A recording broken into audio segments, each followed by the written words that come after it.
2 o'clock, and we are now starting the 2 p.m. session for administration, and this meeting is being recorded and will be uploaded later to YouTube, and I will be in the background. Thank you. Thank you, Annette. Thank you. Good afternoon, Mr. Paul. Good afternoon, Mr. Morris. Afternoon.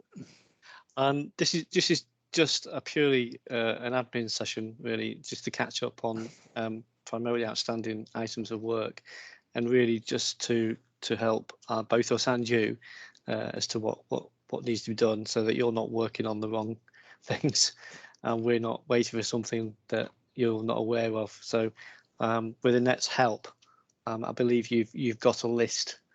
We have. Mr. Hatfield and I have been through that list, and we've got some additional things or some clarifications. So we've not sent that to you, but we've just been picking that up. So we will pick that up as we go along, and it's just primarily just to so we understand where certain things are, and that we're all clear on what needs to be done. So we're not going to discuss anything about the cases or anything about the substance of the policies, just purely admin. And please feel free to ask us any questions about that. It's better to get some clarification from us now, or if not, Mr. Hatfield and I will go away and talk about it and come back to you. Okay, because it's all weird for us as well, being remote. So it makes this task a little bit harder because we can't just exchange notes so easily. Okay, so if we use Annette's list as the basis, and that is in order of the way in which the matters were discussed. So if we turn to matter 1,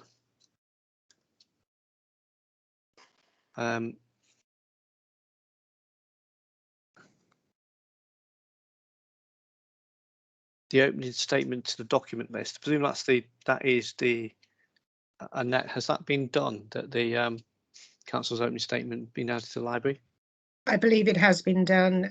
It's just a standard procedure that we normally do, so I think that's been picked up. I will double check, but I think I can confirm it has. It's document D7.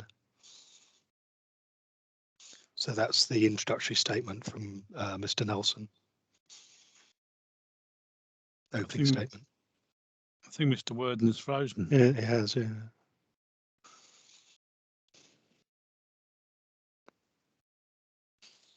Tom. As Mike's connection drops, has it? Sorry, Mr. Warden's connection. Okay. I'll message him. We'll pause while he attempts to log back in. I mean, on the list I'm looking at now under matter 1, issue 1, I think the only outstanding task was to upload the opening statement. Issue 2 was one I was dealing with anyway, which was the issue of the sustainability appraisal. I mean, we can start that part of the discussion anyway, because it was likely to be me that was going to lead it anyway, really. I mean, the thing I asked the partnership to produce was a table addressing the site-specific comments that had been made.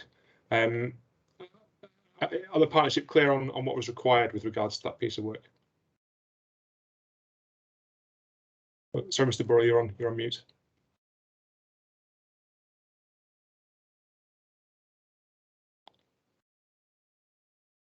I can't hear you. Are you plugged in properly?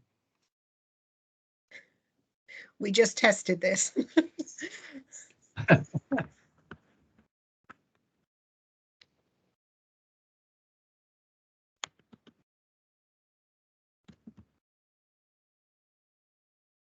Can you hear me now? Yeah. I'm sorry. Yes. Right, sorry about that. I don't know what happened there. Okay, so we are progressing this, and I'm clear in my own mind what you've requested from us. So we're working with our sustainability appraisal consultants to get that work done. Now we've already instructed them. Okay, I think just to be completely just to be clear, just in case there's any ambiguity whatsoever, I think from my perspective the idea was a table that listed in perhaps 3 columns. First column would say, summarise perhaps in bullet point form what the issue that's been raised, either in the hearing statements or the Reg 19 reps, was, site-specific issues, and just in the essay, not the site assessment booklets. Secondly, a brief response from the partnership. Again, that could be in bullet point form. And the third column would be any necessary adjustment to the essay in order to correct clear factual and other errors. And it would be that realm of change we're looking at, clear factual and other errors, nothing interpretive. Yeah.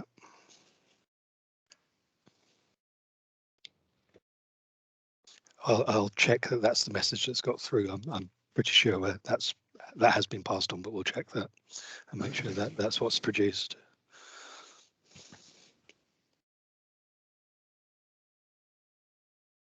Can I ask when you'll be expecting that? I think there's been a query put to us from numerous parties about when that's due to come in. I mean, do you have an idea of how long it will take? I don't at this point. I don't envisage it taking more than 2 weeks, but I couldn't say for sure.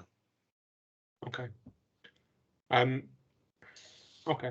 If it isn't available for the Part 2 hearings, then I appreciate we're fast approaching those. I don't think that's the end of the world. And I think we did mention in the sessions about whether it would be consulted upon, and obviously we'll reflect on exactly when and what form that would take when we've seen the update, really. Okay.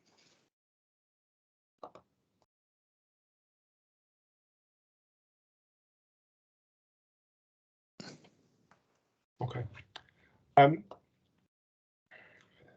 Issue 3 under matter 1 was the habitat regulations assessment. From my notes, I think the only thing in terms of further work was just to keep us updated with the progress of the GNLP strategy by adoption by all of the partner authorities, and secondly, progress with the finalising governance arrangements, etc. I think those are the only 2 pieces of work I had. Yeah, we've done that work. We have a table. It will be discussed by our directors tomorrow. So assuming that is signed off, we'll be able to send that to you within 2 or 3 working days. Okay. And obviously, as we go forward, I think in the discussion, it was anticipated that it's quite likely that the strategy would be adopted by all the partner authorities, and that the governance arrangements would be agreed probably before the plan's adopted, I think was the discussion we had. So it's just on an ongoing basis, keep us updated. That would be appreciated.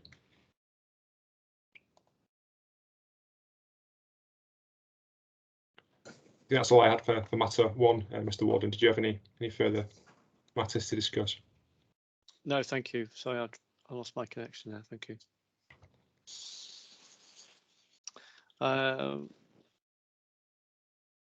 Matter 2.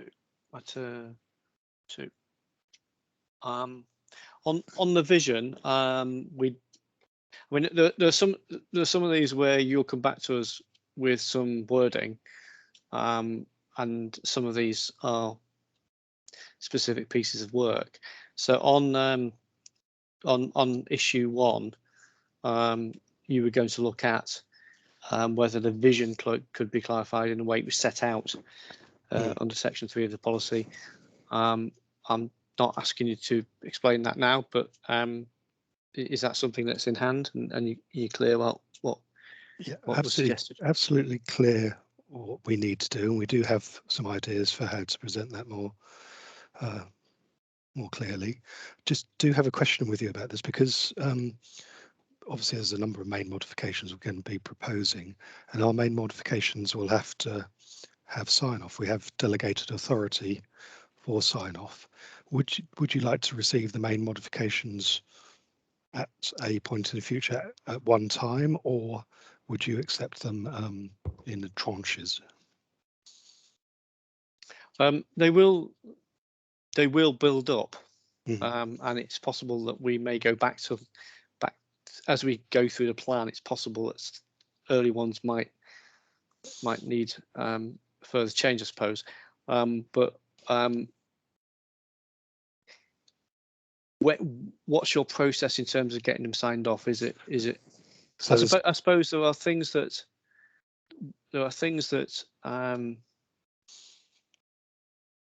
you'll perhaps need to get approval for, but then you could submit them to us. And then there are things that you might not need approval for that might be minor. yes, I mean, the way I'm seeing it, we have to discuss with our directors tomorrow, is that if it's evidence updates and so on, that's what we'll only need approval from our directors. But if it's main modifications that are being proposed, then it is a political sign-off. So therefore, the timing is likely to take longer. So then adding to that, there's some where this example here we have here is a very simple and entirely non-political decision of how to deal with the presentation. So that could be done very quickly. So just looking for guidance on whether you want them to be delivered to you as soon as we've done them, as soon as they're signed off, or waiting for a later date. It might be better to get them signed off more in a group, more together, rather than in one. But I suppose the advice is not. Well, it's up to you how you get them signed off, but how you then present them to us, I think. Yeah, that's my question, was because how you would prefer them to be presented. Probably coming to us in more group, okay. rather than individually or in ones or twos. Sure. So we'll get them done by groups as per the matters. So I think that's the way to deal with it for the best. Okay, thank you. And then there's the one about, well, I mean, some of these are modifications that have been suggested that you have maybe said in your in the session in examination. Well, yeah, that's okay. Where you've said we will consider that, and that might mean you've got to get sign off or something for that before we put it back to us. But I suppose it becomes also that we may say that's a modification we want. Having heard what we've heard, we might want as a modification. So things might come from different ways if you know what I mean. So where we say, for example, if on this point you said, well, we don't have a problem with that, adding in that, then we can decide we might not commit to that, but we know then that is acceptable to you. Yeah, and this individual one we're talking about now, this was one where we did say we have no problem with that. Yeah, so you don't need to do anything. We noted that. That may or may not be a modification. It depends on whether we think it's appropriate when we come to look at it. Okay. There was a point on this about clarifying strategic and non-strategic policies, and whether that was clear enough, both in the text of the strategy, and there's a reference to it, isn't there? I think we talked about it being referenced in one of the paragraphs. So that there was the reference to it in the text, and whether the question to us from us to you was whether that is clear enough. And I don't know, that's something you were going to think about. Yeah. Yeah, on this point, my interpretation is that we need to make changes to the sites element of the GNLP. Yeah, that's right. Yeah, and because you've said how they're referred to in different colours, the boxes around them, but we discussed the table of contents, as it were, in the plan. Yeah. In the sites plan document, and whether that could be more clearly expressed in terms of separating out strategic allocations and not non-strategic allocations. So that is a task for you to look at and then come back to us. Okay, thank you. Yeah, and that was my understanding as well. So that's what we'll do. Thank you. Issue 2, there was discussions about target and requirement. Because that was a mod we offered. Yeah, Okay. It would be very helpful for you to keep a list of those as well, so we compare our list with your list at some point to make sure that the modifications that, because some modifications arise out of discussion, some potential modifications arise out of what you've suggested in your hearing statements, and we just need to make sure that they're all there. Some of them we haven't yet decided what they need to be clearly, because we're still in examination. So we intend to present those in table form, because I think that's probably the easiest way fine. to. Yeah. Okay. Yeah. Good.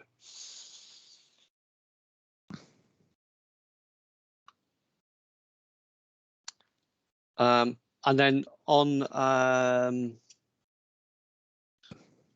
the settlement hierarchy, there was a reference to the services provided in each hierarchy. There was a list of services that would be typical of those settlements. Yeah, we had the evidence in a rough form at that time. We're just putting it together into a document, which shouldn't take very much longer to. We're double checking and then doing some. You obviously need to make sure it's in a form that can be understood.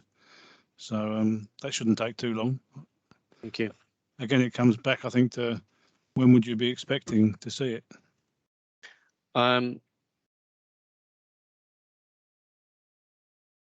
We would need it by the close of the end of the 4th week.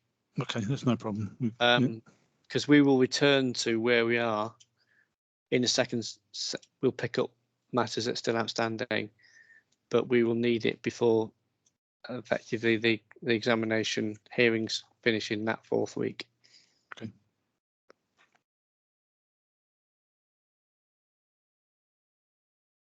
Thank you. On issue 3, there was a reference to the difference on at Holsbury Homes on jobs growth, difference between Experian and EFM.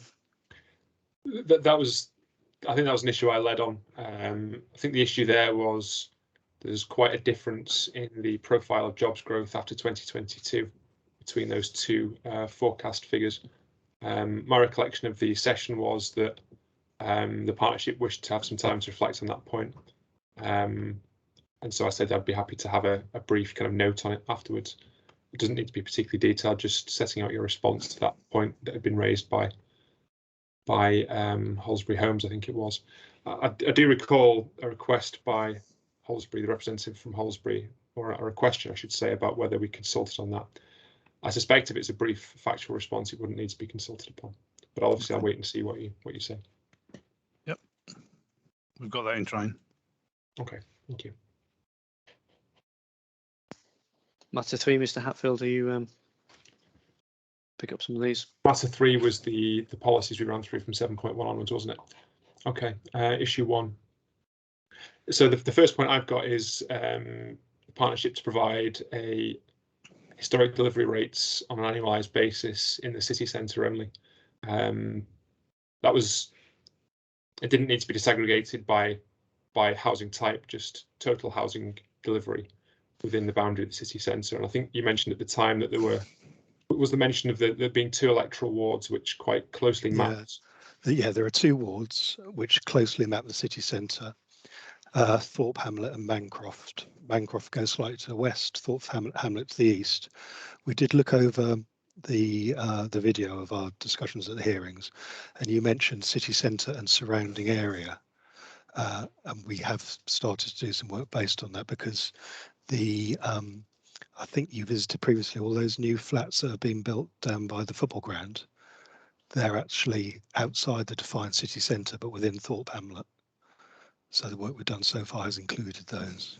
Right, so that's in one of the 2 electoral wards that covers the city centre also includes. Okay, that's helpful, really. It's, I mean, obviously the city centre has its own boundary. It felt like a kind of edge of centre / city centre periphery location on the ground when we were there.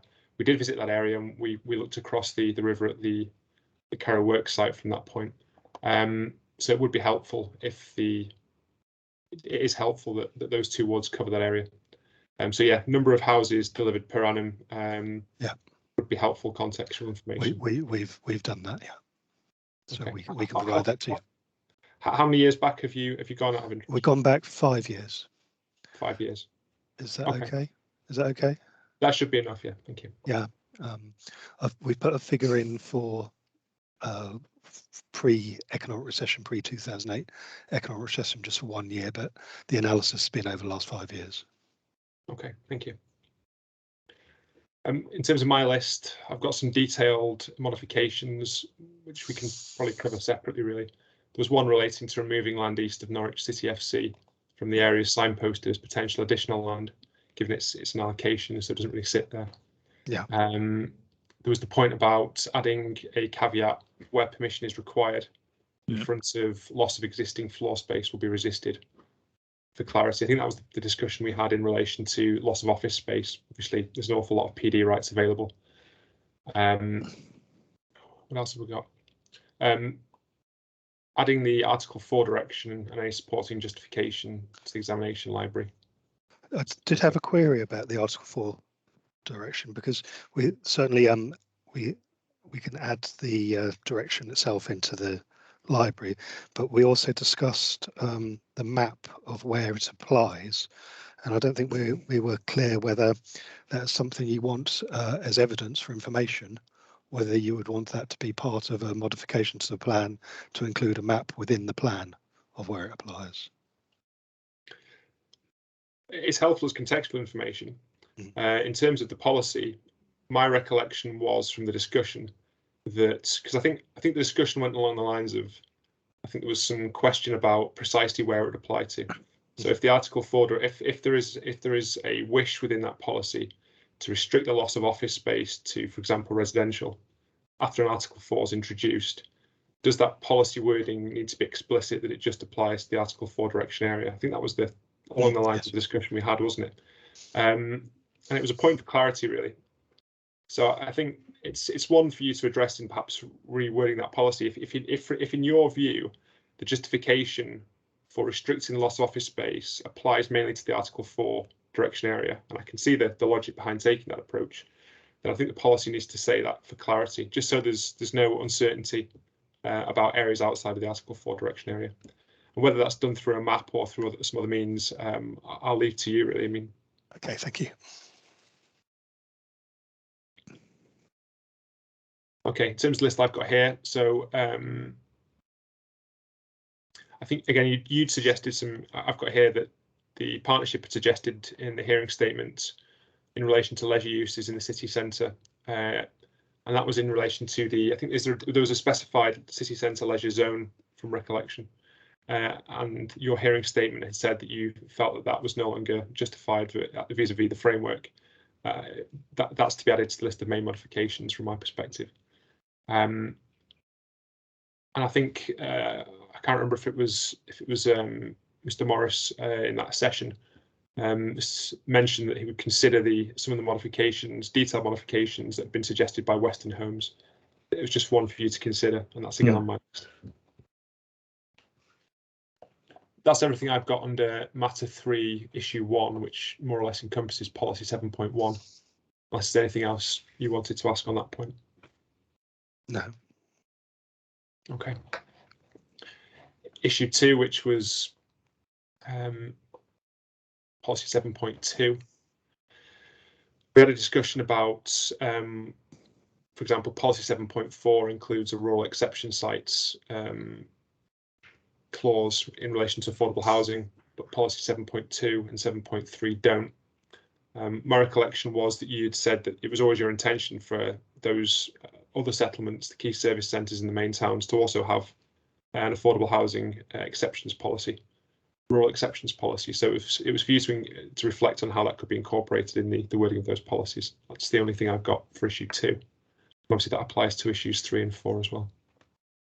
Yes, that's our recollection as well. So we're working on that. Okay.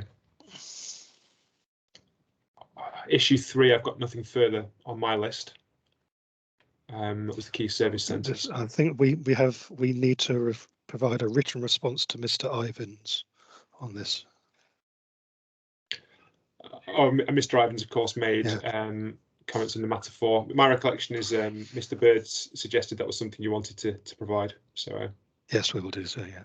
Okay, and that'll apply to obviously Mr. Ivans's matter 4 statement.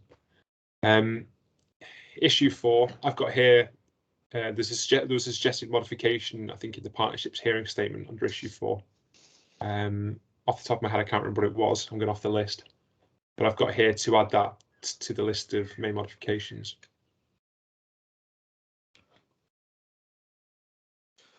This is to do with policy 7.4.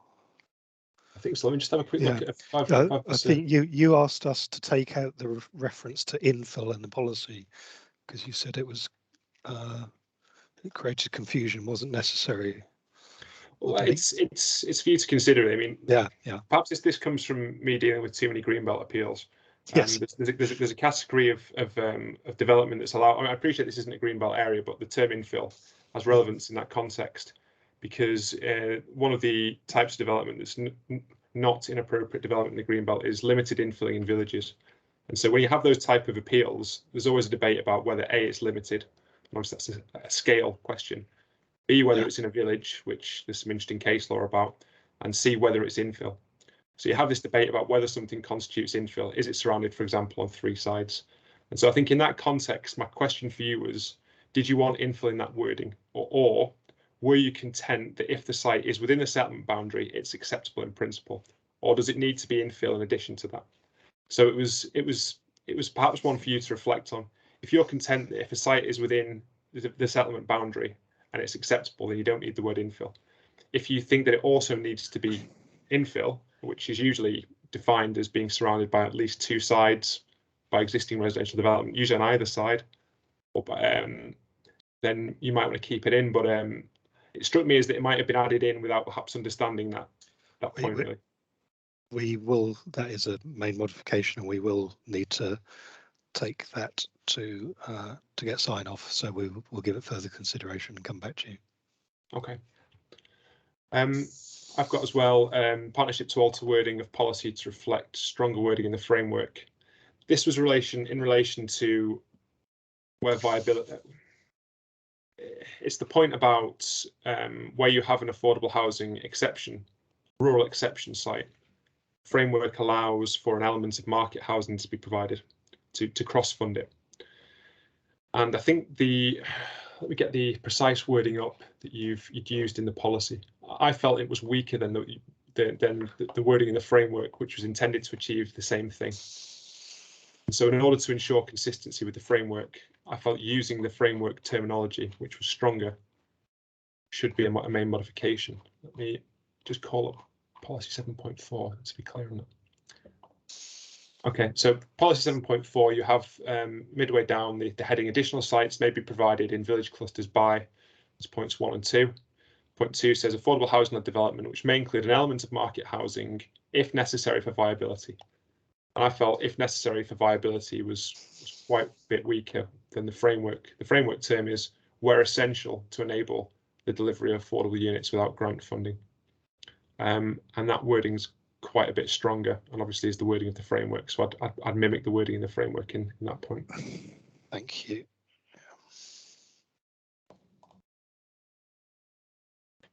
I did have a point.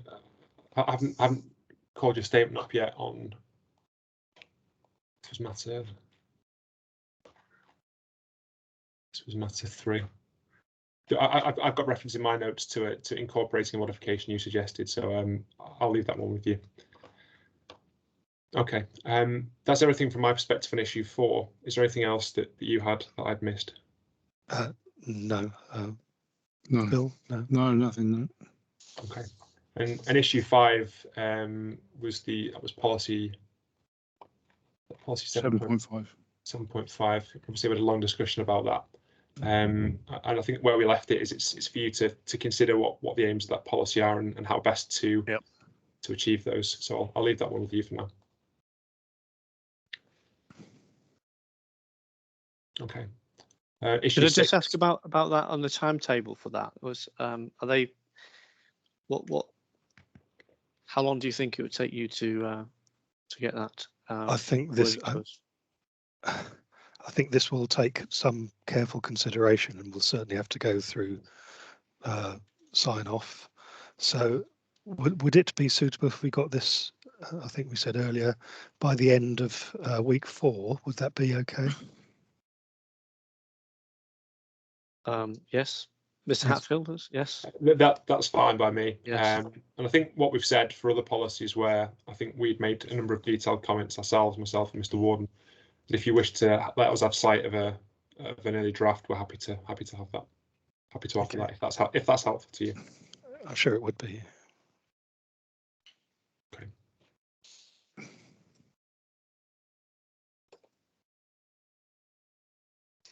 Issue 6 was preparing for new settlements, which I think Mr. Warden led.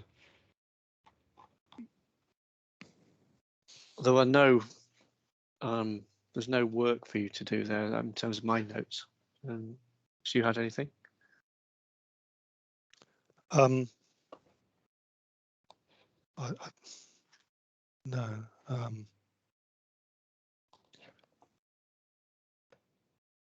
We would like to retain some positive wording about new settlements, but understand your view about having a policy in there.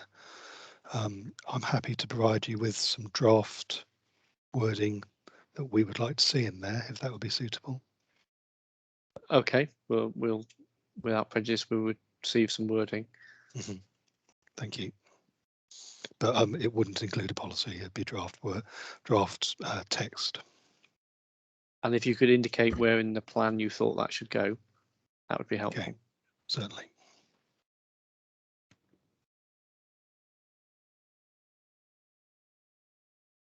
Okay, thank you. Matter 4. Matter 4, I think, was the one I highlighted again, wasn't it? It was policies 2 and 3. Policy 2, issue 1. We had a long discussion about policy 2, and I made quite a number of detailed comments. So that one probably falls into the same category as policy 7.5. Again, I'm happy to comment on any draft that emerges. I'll have sight of that if that's of assistance. That is currently being worked on. Mr. Worcester, who presented that policy, is working on both policy 2 and 3. Okay. I think policy 3, it was the comments were a bit more focused on certain sections, but again, we had quite a detailed discussion in the session. Yes. Yeah. Anything else on matter 4 before we go into matter 5?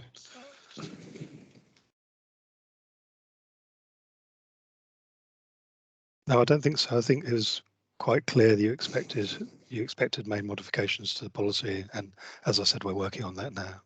To the policies, sorry. Thank you. Matter 5 is strategic infrastructure, and you were going to go away and look at Appendix 1. Yes. It needed updating, and the gaps filling in where it says information awaited. So I just wonder how. I mean, I think it's clear, isn't it, Mr. Bill, what you said needed to be done, but what is your timescale for?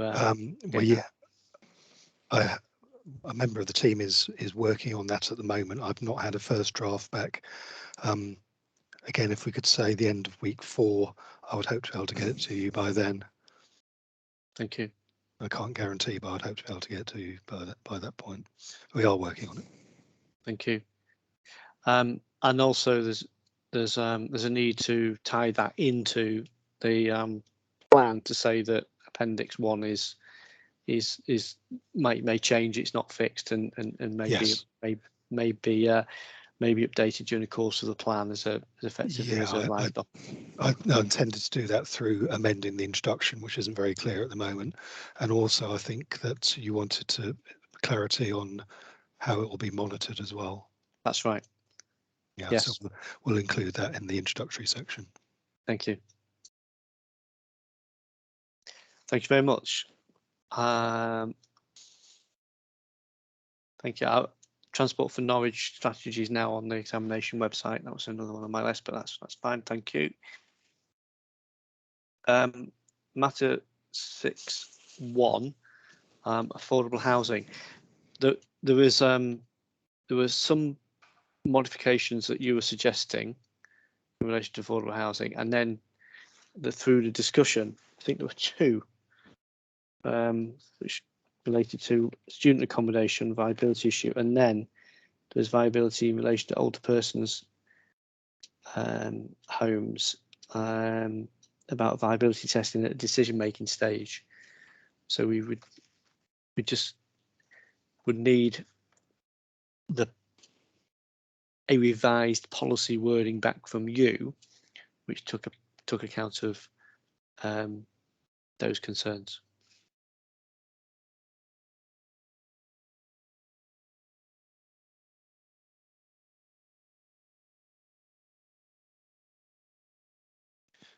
Yeah, that's being looked at present. Thank you. And there was I think there's a reference as well to the, maybe it's all tied up with that, about the framework making it clear that it's not an absolute in terms of the viability testing. It can be made at application stage in certain circumstances. What I suggest you do is look at the wording of that policy in light of our discussion, and put that back to us, and then we can look at that again. Okay. There's a reference in the next note to statement of common ground, and I just need to check, unless you can remind me what that was. It was to do with the site in Sprowston and the secondary school. Ah, right, that's correct. Yes. Yeah, thank you.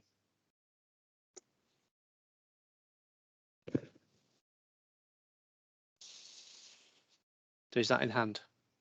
Yes. Thank you.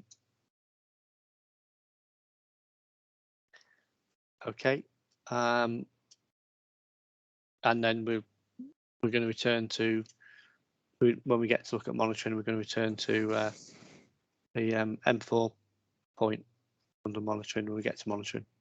Yeah. Just a note on that. Gypsum Traveller, Mr. Hatfield. I suppose it's the question here really is, obviously there's further work to follow in relation to the sites. We've had, or we understand there's a GCAA due to be resubmitted soon. So it's just what the partnership envisages the timescales being at this stage, I think was our main question. Okay, when discussing this, we committed to providing a final version by, we said within a month, and that was on February the 8th, so March the 8th. It depends on what consultation is required on this. If you would like to see a final report, the final evidence base that has been consulted on with the objector who was making comments when we had the hearings, I think we'd need to contact the person directly, give him a couple of weeks to comment on the final draft of the report, and then the final report would go to you when we've taken account of what he has said. Would that be a satisfactory approach for you? I think it's for you to decide if you want to take that route and consult. I think it was Mr. Carruthers, wasn't it? Yeah. If you wish to do that, that's obviously up to you, and it's not an issue for us. And then would it be your intention to consult publicly on that alongside the sites in the early summer? Is that the intention? I hadn't intended on that, because if the thinking on that was, well, let me think this through carefully. It could be done simultaneously then, because if we're absolutely clear what our numbers are, yes, it could be done simultaneously after having had this very focused consultation with the objector. So yes, that could be done. But then we have a main modifications consultation later on as well. So okay. It's for you if you wish to consult Mr. Carruthers, and obviously Mr. Carruthers indicated he had a number of detailed concerns, and it appeared from his comments that he would been involved in other studies produced by the same consultancy elsewhere, and had raised methodological concerns. And that seems sensible, but it's for you to take that approach if you wish. I think the main thing to be subject to the consultation afterwards is the sites. I think that was our view, wasn't it, Mr. Warden? Yes, I think that yes, it is up to you how you do it. Obviously, for us, the report is an evidence-based document, which would replace an evidence-based document which is before us. It would be in everyone's interest to make that as robust as possible, so that consultation on it before it is submitted back to us or submitted to us would be really helpful. How you do that is up to you, but obviously, as you've said, Mr. Carruthers is one of the main interest parties, and it'd be useful to for you to talk to him about it and considered his comments on it before you finalise it. Okay, thank you. And I understand the point about that you need to be confident that then those figures in that report were the ones on which you could rely, because you would then be consulting on the sites that would relate to those figures. And Absolutely, so you wouldn't want to find that those figures were not reliable, and you'd have to then go out and consult on fewer or more sites. Yes, we want to be in a position where when we consult on sites, we have every confidence in the numbers of pictures that were required. So I think what we're saying is that you just need to work on that document and make sure that it is robust, and then submit it to us as a replacement evidence-based document, an updated evidence-based document, which the examination of the plan can rely on assessing the need for sites, and then the sites in which you would be proposing should be allocated. Yeah. Okay. The timetable for that, I realise, might be a little bit uncertain at the moment. Depends on what work you have to do. Yes, the difficulty over this is somewhat chicken and egg until we had this conversation. It's difficult to establish what the timetable will be, but clearly we want to progress as rapidly as possible, but in a manner so that they'll ensure we have a sound plan. Yes, and I mean, yes, and that's for you to decide when it is best to submit that work to us. Thank you. Once you're confident of it, recognizing that it's that balance between, well, you've got to get it right, but also when you submit it has an effect on how the plan progresses towards main modifications and adoption. Yes, yeah, absolutely. Okay, I think I'm clear on that. So, but if you wanted to update us during when we get back into hearing sessions, wanted to update us on any of that work, then please do so. Okay.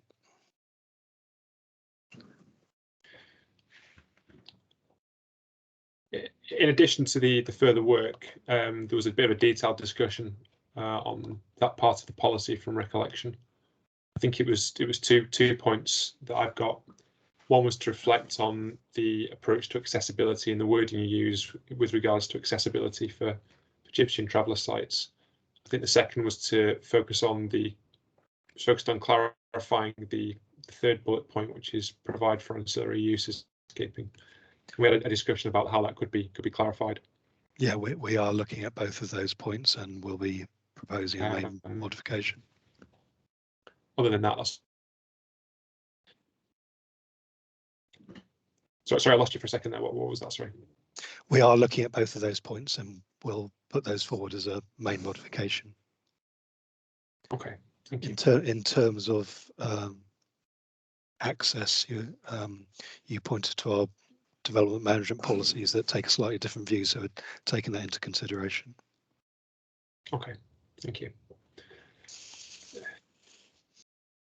Issue 4 was the section on purpose-built student housing. My notes have just got 2 points.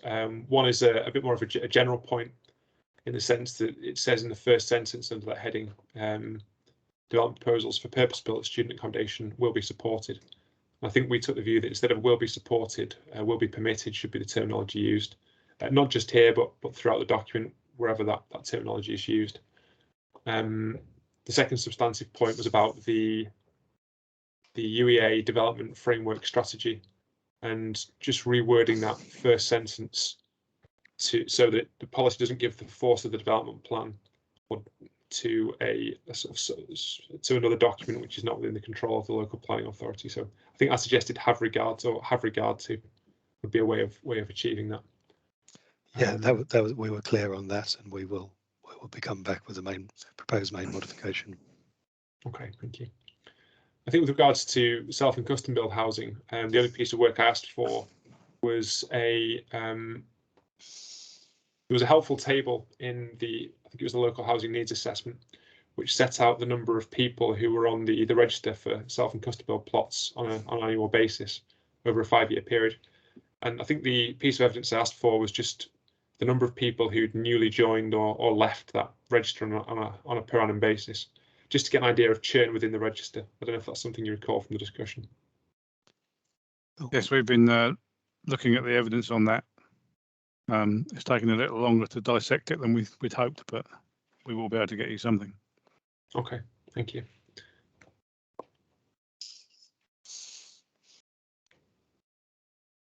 I think that's it for me on matter 6.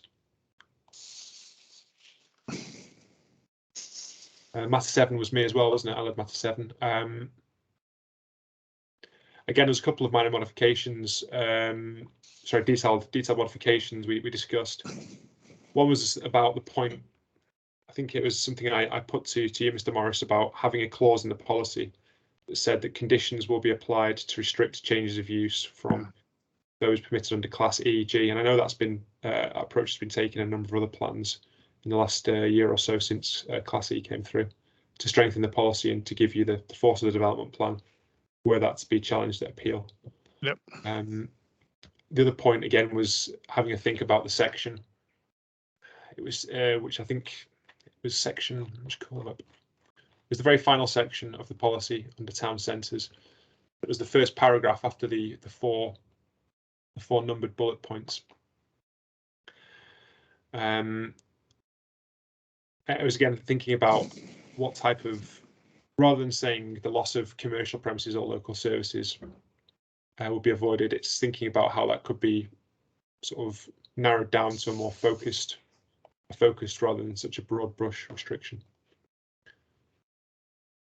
Yeah, that's everything I had. Those are 2 reasonably detailed points under matter 7. We did have a discussion about how clear the policy was on rural enterprise. And some Ms. Wright's point, wasn't it? Yeah. So I was intending to look at that as well, just to make sure there is clarity. I'm not sure if that was something you asked for, or if it just came from Ms. Wright. Doesn't make any difference to me. I'll be looking at it anyway. But I think from my perspective, that would fall. I mean, I could see the sense in what Ms. Wright was suggesting, but I think that would fall under the remit of additional rather than main modifications if you wish to pursue that. Okay.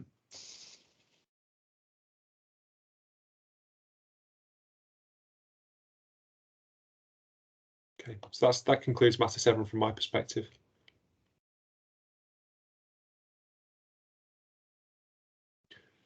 Matter 8, obviously myself and Mr. Warden split that part of the discussion between us. In terms of the list I've got before me, there was the provision of the indicative master plan officer report for the permission at the deal ground, the extant consent. Is that now on the examination library? No, I don't think so. I think we'll need to do that. Okay. And I think there was also an ownership map of the East Norwich site as well. We discussed as would be very helpful as contextual information.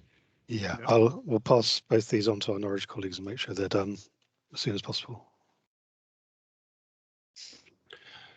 On my list, I've also got the partnership to provide an update to the statement of common ground with the Broads Authority regarding housing numbers and which authority's requirement a development on land within the Broads Authority would go towards. I think there was a discussion with Mr. Nelson about part of the land that's covered by the Phase 1 master plan includes, as I understand it, an allocation within the Broads Authority, albeit it's contiguous with the utilities site and perhaps it forms part of it at the northern end of the East Norwich site. And it's whether development on that part of the site, which is in the Broads, would in effect go towards meeting the housing requirement within the plan area. I think it was a point Mr. Turney raised in the discussion. Yeah, Mr. Turney did raise it, and it was a partnership agreed to have a look at that statement of common ground would probably need to be amended. Could we provide a note to you to explain where we are on this? We have done some further work on it. We'd like to be able to clarify the situation through a note to you that can then go on the website. Would that be a satisfactory approach? Yes. Okay, we can see where that takes us. Yeah.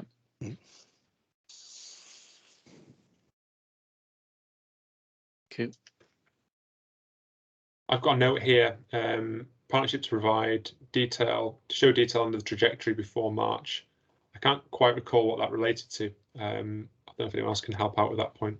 Yeah, there's two bits of information that we discussed about East Norwich, where we looked at the detailed. I think this is work that is being done as part of stage 2 of the master plan, and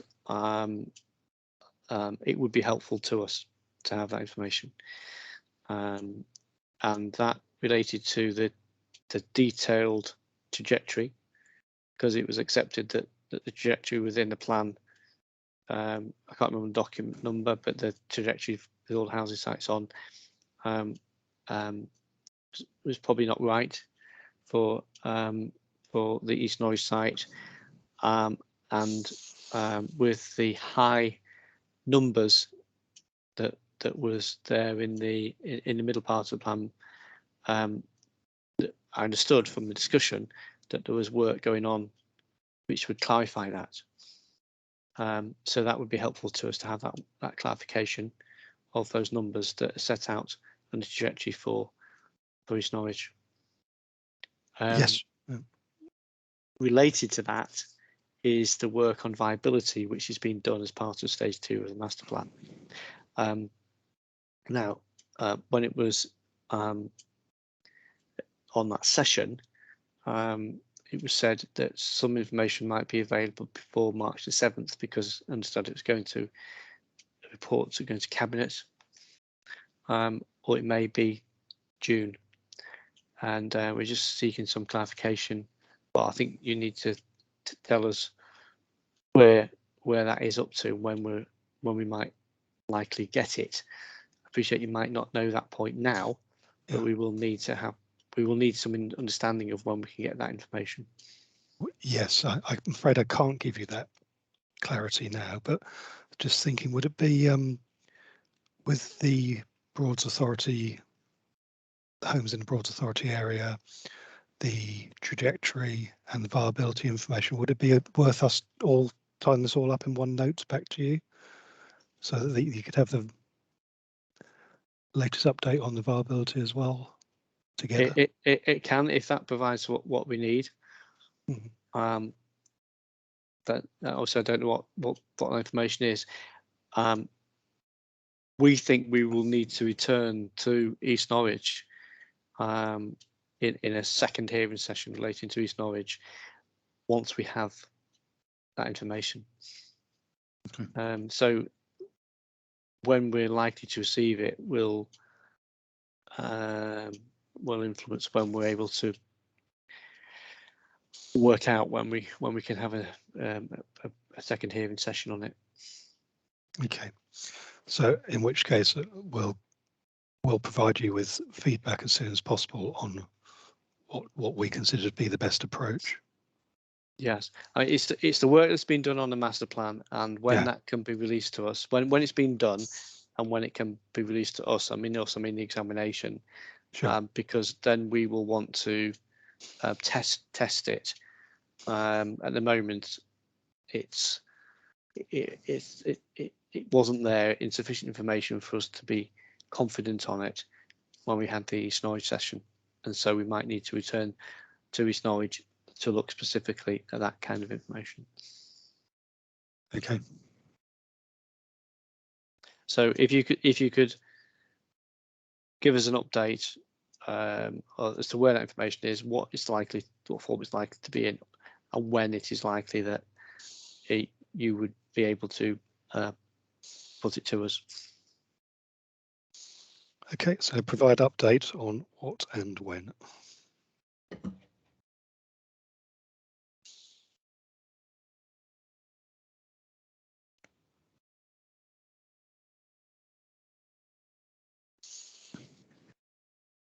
When do you think that update might be available? Update about where you are and where we are on it. When do you think that might be available? I'll look to try and get this done within 2 weeks at the most. Okay. So we'll liaise with Mr. Nelson. Thank you. Yeah, and then we need to consider programming.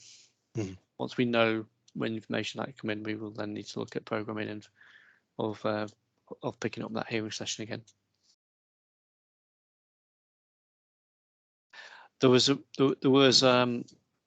also some work to be done that the East Norwich site policy wording, the strategic allocation, and the wording in that refers to East Norwich in policy 7.1, and it was we were suggesting that the policy 7.1 wording needs to be the hook to which the detailed strategic site wording, allocation wording would be, and we felt that there was that the two weren't sufficiently aligned in that particular way in terms of the level of detail, and you agreed to go away and look at that.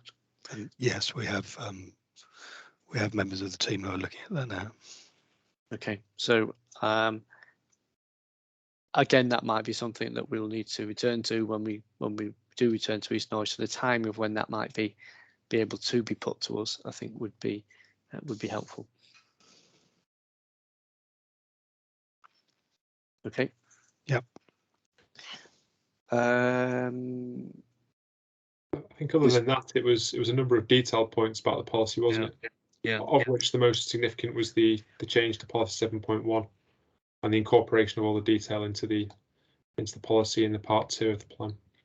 Yeah, my understanding is that your view was that there's considerable overlap between 7.1 and the specific site allocation policies. Yes. And you wanted removal of a lot of the detail in 7.1 and then inclusion of some additional detail in the site allocation policies. Pretty much. I mean, if I look at policy 7.1 now, really, I think the first bullet point is what you want to achieve in headline terms. It's talking about exemplar design approach, building at high densities, maximising riverside regeneration. Those are all the strategic aims you wish to achieve from the site. And I think below that first bullet point, it veered quite significantly into detail.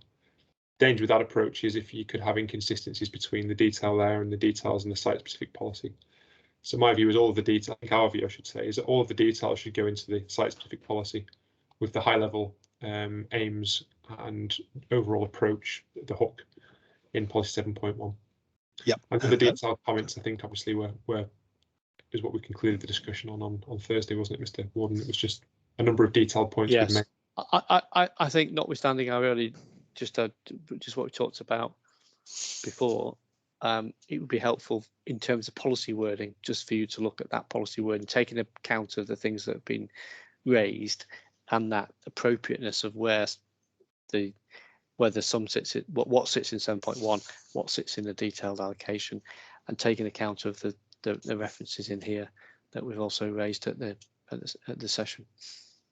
I think that the two most substantive other comments, aside from the issue with policy 7.1, one is there appeared to me to be a number of infrastructural asks set out in the Stage 1 master plan in terms of pedestrian footbridges, bus routes through the Carrow Works site. There was a diagram right at the end of the Phase 1 master plan that set out all of the main infrastructural benefits, and a lot of those, if not most of them, weren't mentioned in the policy. I think Mr. Nelson indicated that's something he wished to review the policy in the light of the master plan in that regard. And there was also a detailed point, which there was discussion with Historic England about the bottle kiln. I think those are the two most substantive points. The others were more detailed in nature, I think. Yeah, thank you for that. That was my understanding as well, and we have started to work on changing the policies around based on the view you just expressed previously. So we are working on that. Okay, thank you. Thank you. We've reached the end of the list. Is there anything else that you need to ask us in terms of clarification? I've got one more thing on the end of my list about East Norwich, which was I'm not sure the source of this, but it may have come from yourselves. But there was an issue about employment uses across the site. You wanted some more information on that? Oh, there's a reference. Yes, it's in terms of how the policy is written, because there's a reference to 6,000 jobs within the policy 7.1. Yeah. And in the allocation, it wasn't clear where or what detailed requirements were needed to ensure that there were 6,000 jobs. So it's that linking. It's just does the policy need to be more explicit in terms of what is required to provide jobs? Yeah. So that's an issue about the way the policy is worded rather than information that you require. Because I was thinking of this update note we were going to get you. Yeah, it doesn't. We don't need to know where those 6,000 jobs are, but you need to justify it. Okay. Yeah. So the policy says, I think it says 6,000 jobs. It does, yeah. And yet so it's this relationship between the policy 7.1 and the allocation. But the allocation, what does that translate to in the allocation? Because it's easy to see in terms of housing units where they translate to, but not in employment terms. It's a question: should there be more reference to employment within the detailed allocations as to the specific requirements? Okay. And if that 6,000 jobs is not correct, then obviously that will need to be changed.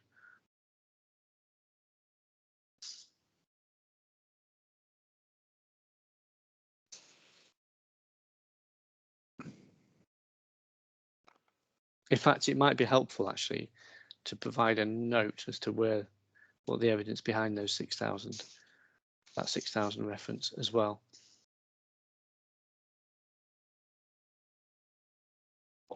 Or include it within your note that you're doing on East Norwich. Yeah.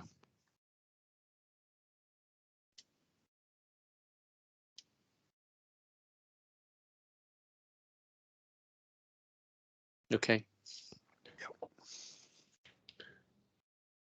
And that might be just signposting us to the appropriate references and evidence on the library that exists.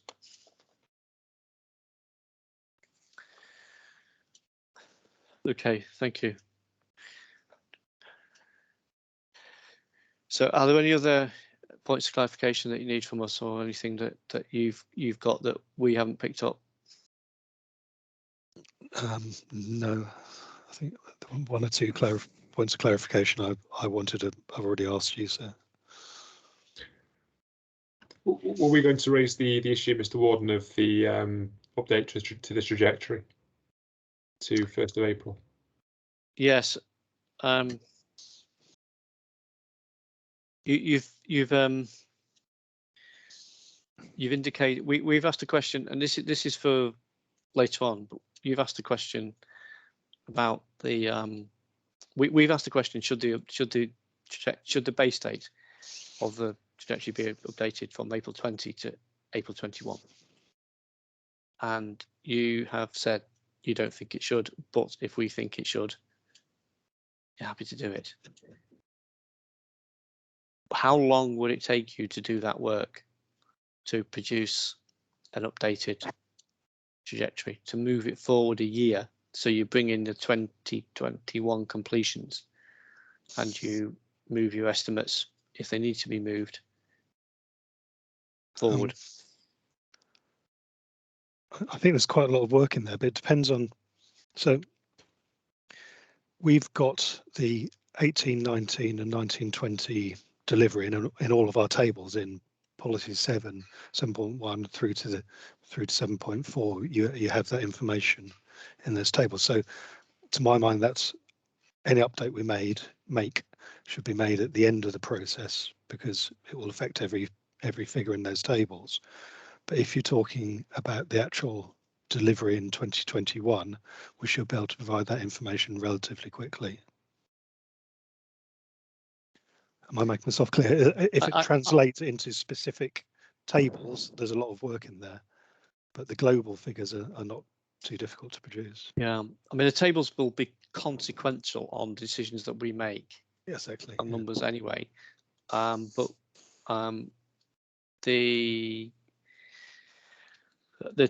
the trajectory that you've submitted, which we've asked for more detail on, which we now submitted as part of the topic paper that we discussed when we got to East Norwich, that has got that we consider that needs updating to April 21. Okay. So we don't need to worry at this stage about consequential tables within the plan. No, because we're still in examination. We don't know what those figures would be. But the evidence document that underpins those tables, it would be helpful to have that updated. okay, that's clear.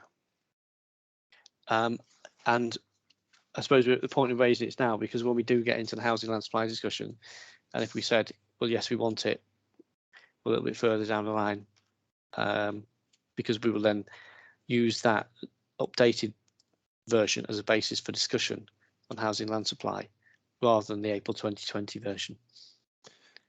Yes. Well, thank you for making that clear, and we'll get people working on those updates. Thank you.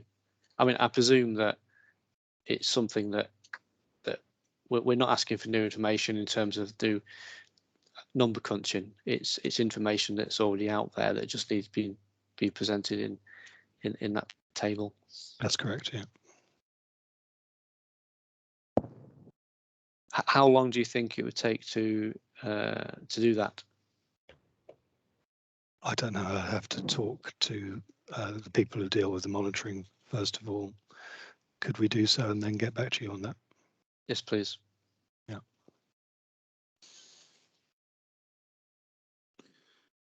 Can I be clear?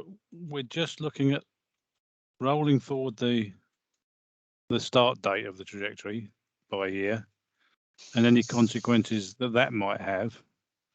You're not looking for us to revisit the whole table. Well, it's the whole table, as in I can't remember. Is it 3.2C? So Yeah. Is that the right one? That's right. Can I just pull it up and then 3.2B provides all the introductory information. And then C is the actual table. C, yes. So yes, we're looking for that table to be updated. Site by site. Yes, because 2021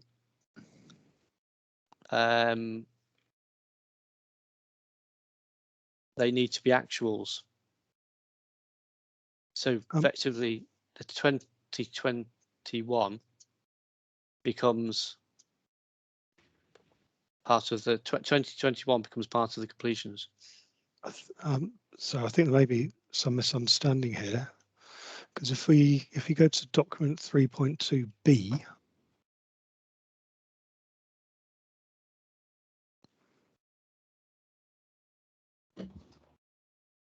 yeah, paragraph 3 says the housing trajectory has been kept under review and has been updated. Importantly, the trajectory in this document includes housing completions in 2021. 2020-21. That's right. what you were looking for, as I understand it. Okay. So is this right? So the column that's in in orange, then that's completions, and the columns in yellow is your first five. So, and if you go into document C, 3.2C, which is the actual table that you need to expand to look at because there's so much information in it.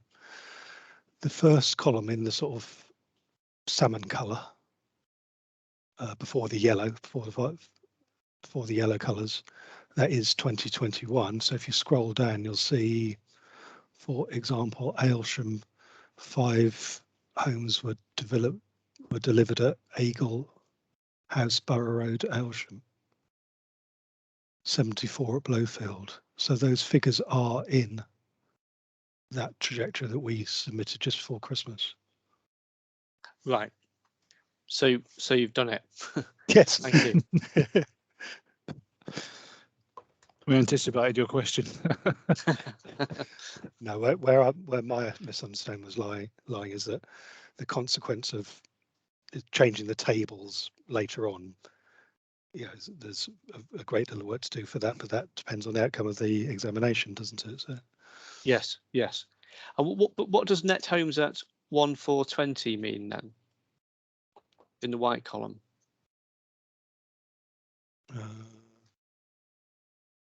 That means the total number of homes that will be developed. Just going to ask my colleague who did this table to come round. I don't want to get into matters of substance. No, we'll discuss this in due course. The case. Yeah, if you go I'll just get an answer to your question. What does that figure there mean?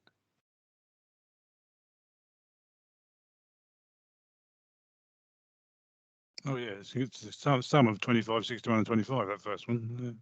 Oh no, the first one I was looking at. Yeah. It's the as of that date, it's the total number of homes expected on that site.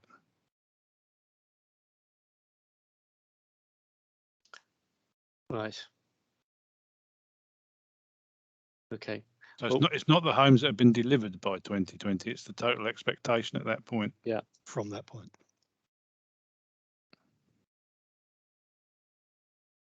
Okay, well, we will have a look at this information, and if we think that there's something that needs to be done in terms of its presentation to help us, then we'll ask you. Thank you. Thank you, and thanks for that clarification. Okay. Is that it? Are there any other matters that you wish to clarify? Okay. Okay. Well, thank you very much. It's been very useful. We will pick up when we get back into the second stage hearings. We will pick up again and ask where things are up to, and where progress is being made. But where you've said things can be done, and then you find out that things are not able to be done, we'd be grateful if you could just keep us informed. Yeah, we'll certainly do so. Okay. Thank you. Thank you very much. Can I just bring Ms. Feeney in here, please, and whether there's anything that Ms. Feeney wants to raise before we conclude this session? No, thank you. Generally, that's very helpful for my keeping up to date with what's outstanding, and just a general point that the modifications, a lot of them seem to be indicating that they'd be towards 4 weeks' time. There is a template I have, and I'm not sure if I've shared that with the GNLP partnership for modifications. No, not yet, apparently. Okay, surprise. I'll send over a template which will eventually be attached to the inspector's report. So it's helpful if you put the modifications in that template as we go along. It's less administration in the longer term. So I'll send that across to you. Thank you. And thank you. And just for people watching, what our discussion today is without prejudice to the continued examination of the plan and anything that we might find need to be modification or need to be made for soundness. Okay, well, thank you very much for your contributions. We'll conclude this session now. Thank you. Thank you. Okay, thank Thanks. you. Bye. Thank you. Bye. Bye.